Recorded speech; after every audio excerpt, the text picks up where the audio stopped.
Hey, Mr. J coming at you. I got another video. Should be a pretty short one. I got two things I want to get to in this video, and they're both about probability. We're going to do an experiment first and talk about how to keep track of one, and then we're also going to do a word problem. So let's do an experiment first. Now, you got coins, you got dice, you got spinners. There's all different things you can use to do your probability test with. I thought we would try one that was a little funky today, just to make things a little more maybe a little different than some of the other videos you may have seen. So I got this dice here, and it's got 1, 1, 1, 1, 1, 2, 2. Okay, so this is going to be a little bit different than a normal dice, obviously, or normal die, obviously. And I thought that might make this a little interesting. So let's do our experiment. So our experiment's going to say, roll this funky die. How many times do we see 1 or 2? Okay? And I always think it's important that before you do your experiment, you should sort of just make a prediction. Even if it's not, sort of written in stone, you just sort of look at whatever it is you're using and think, what should you see? Okay? So in this case, like I say, this dice has 6 options. Okay, I know it's kind of, and kids will say this a lot to me. They'll say it has 2 options. Well, you can get a 1 or you can get a 2. And that's it. There's no 3, 4, 5, or 6, so there's really only 2 options. Well, that's not exactly true because, there's this one, yes, and I can roll that one, but this is a different one. Not just because it's like, this one was upside down and the other one was sideways or whatever, but each side counts as its own, possible outcome. Yeah, there's a 1 there, but there's also a 1 there, and a 1 there, and a 1 there, and there's a 2 there, and there's a second 2 on the other side. So there actually are 6 outcomes, even though, there's really only 2 numbers that come up. There's still 6 outcomes. It's like if I drew a spinner, and let's make it. Try to make it as fair as I can. Let's pretend I took the time and made that 6 equal parts, okay? And then I color in. Oh, let's color in 2 of them blue, and then let's color in 3 of them green and 1 of them red. Okay, so kids will often say there's 3 choices there. You can get blue or green or red, and that's it. Well, it's not exactly true. There is 6, and they're different amounts, right? There is 3 ways that you can get green, and there is only 1 way to get red, and 2 ways to get blue, because that's how many of each piece, right? And then we would just, to turn that into a fraction really quickly, we'd say, well, how many possible outcomes are there? There's 6 possible outcomes. So 2 out of 6, 3 out of 6, and 1 out of 6, okay? So for my game, there's 6 outcomes as well, because there's 6 sides to any cube. So I can sort of just keep that in mind. So how many ways will I get to see 1? Well, it's going to be something out of 6. And how many ways will I get to see 2? Again, something out of 6, okay? And then when I look at the dice, I can see, well, there's 4 ways to get a 1, so it's 4 out of 6, and 2 ways to get a 2, okay? So that's what I would expect to see. Now, it's important to know that when you do an experiment, you might not get that, okay? Like we talked about in another video, the more you do the experiment, the more likely you are to see that it starts coming down to this. Like, for example, if you did this experiment 600 times, then you would expect to see about 400 times you get 1, and you'd get 200 times out of 600 times. Not guaranteed. It might be a little off. You might get, 397 out of 600 on this side and 203 out of 600 on this side, but you're probably going to get very close. You're not, you could. It could happen that you rolled 600 times and get 2 every time, but, it's probably very, very unlikely. What's more likely, what's almost certain, in fact, is that you will come close to your mathematical prediction, if it's right, the more you do it, okay? So roll this funky dice. I should say, let's roll it 12 times. Okay, 12 times. How many times do we see 1 and 2, okay? And whenever you're doing this type of experiment, a table is always very helpful. So I'm just going to build a really sloppy-looking table, as I'm known to do. And I'm just going to keep track of my rolls. So roll 1, roll 2, roll 3, roll 4, 5, 6, 7, 8, 9, 10, 11, and 12. Okay, I could have built that maybe going down instead, but hey, You win some, you lose some. So now I do my experiment, okay? And now it's important that you don't cheat. I don't know why kids think that this is like a challenge, right? That it's the challenge to get, you know, exactly these numbers to match, you know, that my experiment matches my math. That doesn't matter, okay? If your experiment goes crazy and you get, you know, 2 every single time, well, I mean, that's kind of interesting. That's kind of neat. If instead you get, you know, a fairly even amount or it does match your prediction, that's okay too, all right? You know, there's no winning in this. Kids get very competitive, I guess. But anyways, here we go. So I roll. Oh, I can't see that, but I did roll a 1. Okay, so I keep track of 1. Second roll, 1. Third roll, 2. Fourth roll, okay, and on and on and on. 1. 1, 1, 2. Okay, I'm just speeding this up for the video, but you get the idea. 1, 1, 1. Wow, a lot of 1s, baby. Okay, 2 last rolls. 1, 1. Okay, so that's how you keep track of an experiment. Okay, so to answer this question, which is always a good idea when you're asked a question, I would say we saw 1. Let's see how many times. 1, 2, 3, 4, 5, 6, 7, 8, 9, 10. And instead of just saying we saw 1 10 times, I'm going to say 10 out of 12 times. Why not? Okay, and 2, 1, 2, 2 out of 12. Whoa, 2 out of 12 times. Okay, so it did not match our expectation because we expected to get 4 out of 6 1s, which means since we rolled it 12 times, we should have expected to see 8. But we saw 10. And for 2, we expected to see it 2 out of every 6 rolls, and since we rolled it 12 times, we should have saw it 4 times, but we did not when we saw it 2 times.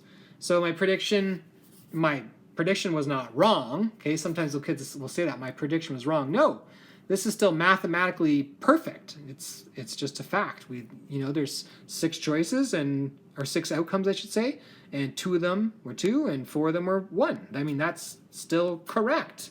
It just did not match what happened in my experiment, and that's okay. All right? Again, if I did this experiment 12,000 times, I would expect to see the numbers line up with my math. Okay? So, I mean, that's how you do the experiment. You sort of plan it out, you get your equipment, you predict what you think you will see, you do the experiment, it matches or it doesn't. All right? Okay, next up, let's do a word problem. I made one because I didn't want you to have to read my terrible handwriting. Oh man, it got cut off. Anyways, Anakin puts 5 Lego pieces in a tub. Let's put them in there. So 2 are black, it says. So here we go. So 2 black Lego pieces going in. And again, they're going to be equal size, right? Because otherwise it doesn't make much sense. So there they go. 2 blacks go in. 2 are blue. And 1 is orange. Trust me, we're in there. There it is. 1 is orange. He says he will pick out a piece without looking and then put it back in, and he will do that 10 times. So every time he's closing his eyes, taking a piece, looking at it, throwing it back in, okay? And then taking another one, does that 10 times. He says if he picks blue the most, you win. Otherwise, he wins. Is this a fair game or not? Okay, so whenever you're doing a word problem, the best thing you can do is sort of try it out. Like you can actually, like I did, make it happen, okay? Now, if you don't have that option because you don't have, those Lego pieces or whatever, the next best option is to sort of draw it out and think about it. So I'm going to do that as well. So here's my bin, and inside the bin we've got a black piece, which I'm going to do for BL. He's got 2 black pieces, and he's got 2 blues. I'm going to do a capital B to make them look a little different, and 1 orange piece. Okay, and maybe he's eating an orange, I don't know, but he's got 1 orange piece. So he's going to pick them in and take them out. So I can already start sort of thinking about what this is going to look like. Now, some kids I know are big on highlighters. Personally, I was never into that. I was into circling, but I'm going to go highlighter for this problem. So the first thing I'm going to do is look through my problem and say, what's like very important to this problem? Do I care that this guy's name is Anakin? I sort of do, but it doesn't matter mathematically. I do care about this 5 Lego pieces. Okay, that's big time. because I know if my question does not have 5 Lego pieces in it, then I'm doing it wrong. 2 are black, 2 are blue, and 1 is orange. That's all going to be important to the story. He says he will pick a piece out. I'm going to sort of mention that he's picking out a piece. Oops, sorry.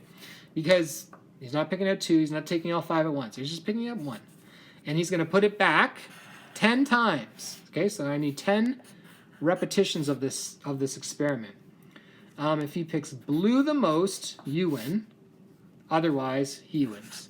Is this a fair game or not? So I've just sort of, what I thought was important, sort of underlined. I'm going to go back and check what's going on. Now, the next most important thing I think about is you think about what's a reasonable answer and what's not a reasonable answer. Now, for this question, it doesn't really matter so much because it's like a yes or no question. But other games or other problems where it says like he picks out a piece each time, how many times do you think he'll get red? You might, or let's say it is this. Let's say how many times do you think he'll get blue? He picks it out 10 times. And I would say, what do you think is like a reasonable answer? Do you think all 10 is reasonable? No. Do you think no times is reasonable? No. So you expect your answer to sort of be in between there somewhere, right? For this question, I mean, what's reasonable? Yes or no. Maybe it's yes, maybe it's not. But just looking at the game and saying, man, there's 2 blues and then there's 3 not blues. Does it seem fair? It seems like it's not fair. Okay, and I just maybe, throw that in a circle or a box around that. That's not my final answer. And I could maybe just sort of write prediction or predict because I'm not, that's not for sure. That's just what I'm thinking after looking at the game quickly and thinking about it briefly, okay? So after you've sort of made your prediction, thought about it, if it's reasonable or not, then you just need to do it, okay? You need to actually answer it, and then I'm going to compare my answer to the prediction. So here we go. I'm going to try to solve this now. So we got the 5 pieces, and there they are, 1, 2, 3, 4, 5. So I'm imagining he takes out a piece. What's going to happen? Well, he's going to do this 10 times, but there's only 5 things he can pick. So that's kind of maybe a bit of a problem. But I'm going to sort of keep track of my probabilities. So my black, my blue, and my orange. And I know I want it to be 10 times, but I don't have that information sort of available.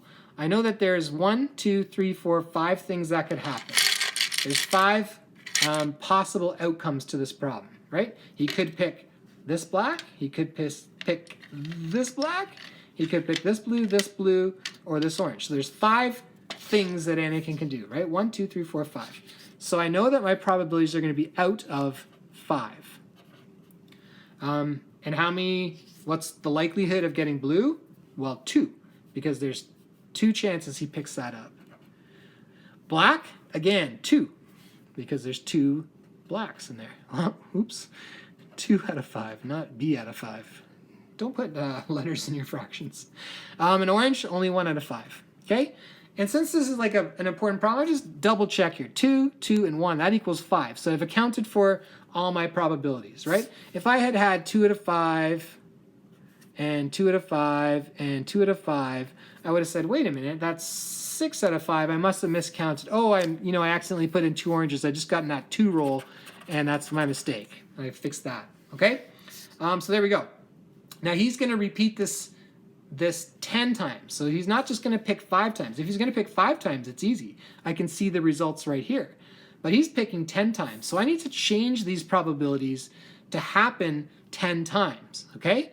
So there's a couple ways I can do this. I can do it sort of mathematically, where I just take my probabilities, so my black, my blue, and my orange, and I just say, like, what if they were out of 10? I wish they were. So I'm going to make like these ghost fractions sort of out of 10. Man, what if these were out of 10? Because I know he's going to do it 10 times, but my fractions are 10. But what if they were? Well, how do we get from 5 to 10? It's twice as many. It's doubled.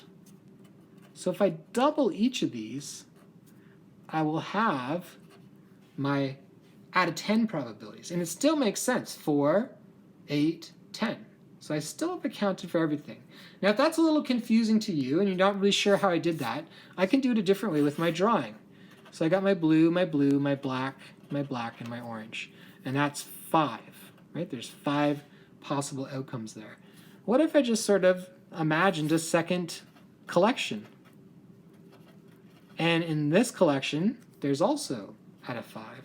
And that brings my total to being out of 10. And in that case, I can see, well, how many blues are there? There's 4 blues. How many blacks are there? There's 4 blacks. And how many oranges? There's 2.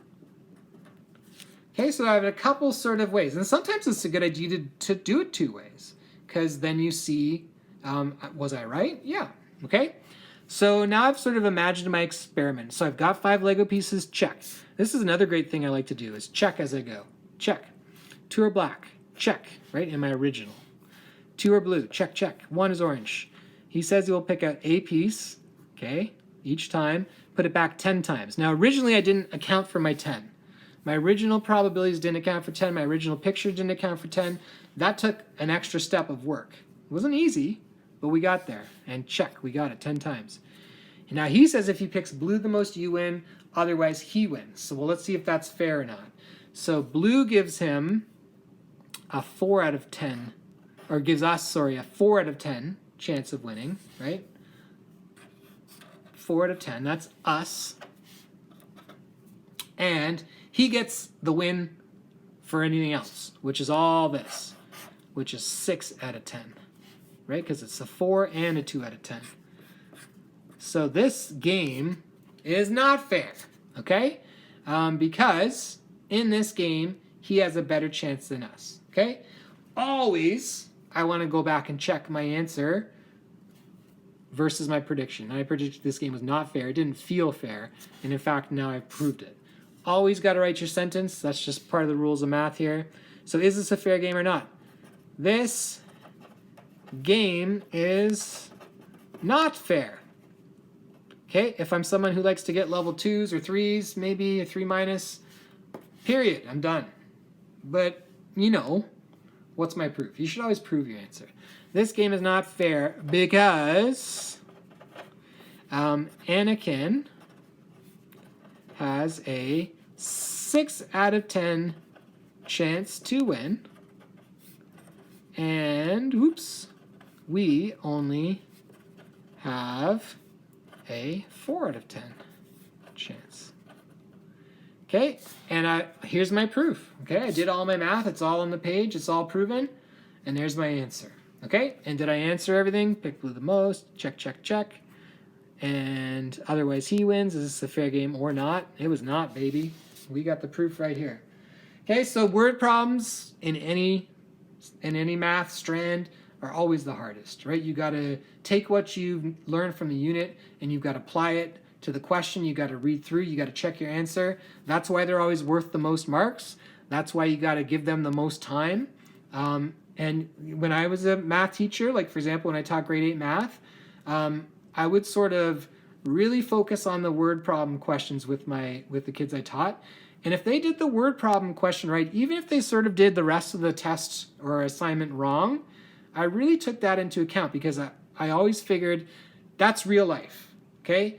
In real life, no one's doing this experiment of rolling this useless dice, right? In real life, you're not walking around the street and all of a sudden, you know, x take away y plus 1 equals question mark appears on the road, and like if you don't answer it, it blows up your car or something, right? Real life is about problems.